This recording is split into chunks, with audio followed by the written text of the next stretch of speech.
లోకేష్ గారు వారికి సంబంధించినటువంటి మిగిలినటువంటి వారి బృందం, వారికి సహచర మంత్రులు వీళ్ళందరూ కూడా 2,00,000 మందికి అంటే 1,90,000 మందికి ఉద్యోగ అవకాశాలు కల్పించబోతున్నాం అనేటువంటి మాట వారు చెప్తా ఉన్నారు.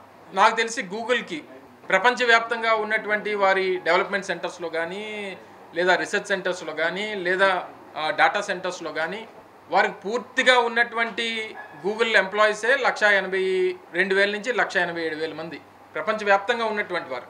అలాంటిది ఒక విశాఖపట్నంలో గూగుల్ డేటా సెంటర్ ద్వారా 1,88,000 మందికి ఉద్యోగ అవకాశాలు వస్తాయని చెప్పి వారు క్లెయిమ్ చేస్తూ ఉన్నారు. దీని మీద క్లారిటీ అడిగాం.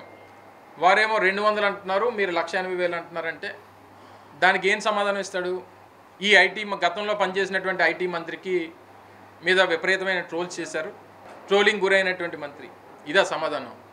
అసలు ట్రోలింగ్ అనేటువంటి దానికి జాతిపితవి నువ్వు, దానికి సమాధానం చెప్పకుండా దేనికి పనికి వస్తే చెప్పు. సరే, ఇప్పుడు మళ్ళీ నేను కూడా దాని జోలికి వెళ్ళదలుచుకోలే. నేను 200 అనేటువంటిది మీరు చెప్పినటువంటి మాటనే ప్రజలకు చెప్తున్నా. మీరు 2,00,000 అని చెప్పి మీరు చెప్తున్నారు. మీ మాట నా మాట కాదు. గూగుల్తో ఒక అనౌన్స్మెంట్ చేయించండి దయచేసి. గూగుల్తో ఇన్ని లక్షల మందికి ఉద్యోగాలు వస్తాయని చెప్పి గూగుల్తో అనౌన్స్మెంట్ చేయించండి. మీరు చెప్పినటువంటి నంబరు 1,88,000 మందికి ఉద్యోగాలు వస్తాయని చెప్పి గూగుల్ చెప్తే, గూగుల్ చేత ప్రకటిస్తే, సరే పార్టీ పక్కన పెట్టి విశాఖపట్నం వాసిగా ఆయన పిలిచి సత్కరిస్తా. విశాఖపట్నంలో ప్రపంచవ్యాప్తంగా 1,88,000 మంది ఉన్నటువంటి గూగుల్ సంస్థకి ఒక విశాఖపట్నంలో డేటా సెంటర్ ద్వారానే 1,88,000 మందికి ఉపాధి కల్పిస్తానని చెప్పి మీరు చెప్తా ఉంటే నమ్మశక్యంగా ప్రజలకు ఉండాలి కదా అనేటువంటిది మా ప్రశ్న. ఇందులో మేమేమి డేటా సెంటర్ వద్దనట్లేదు. ఇన్ఫ్యాక్ట్ డేటా సెంటర్స్కి అలా బాట వేసింది, అసలు పైనీర్ చేసింది, ఇనీషియల్గా అదానీ వాళ్ళని కమిట్ చేసింది ఇక్కడ పెట్టించడానికి, వారితో ఐటీ పార్క్ క్రియేట్ చేయించడానికి కమిట్ చేసింది మా ప్రభుత్వం, జగన్మోహన్ రెడ్డి గారి ప్రభుత్వం. అడిగిన దానికి సమాధానం చెప్పకుండా వ్యక్తిగతమైనటువంటి విమర్శలు చేయడం వల్ల పెద్దగా ఉపయోగం లేదనేటువంటిది నా అభిప్రాయం. ఈ క్లారిటీ ఎవరిస్తారు? చాలామంది మేధావులు ఈ రాష్ట్రంలో ఉన్నారు, చాలామంది చదువుకున్నటువంటి యువత ఉన్నారు.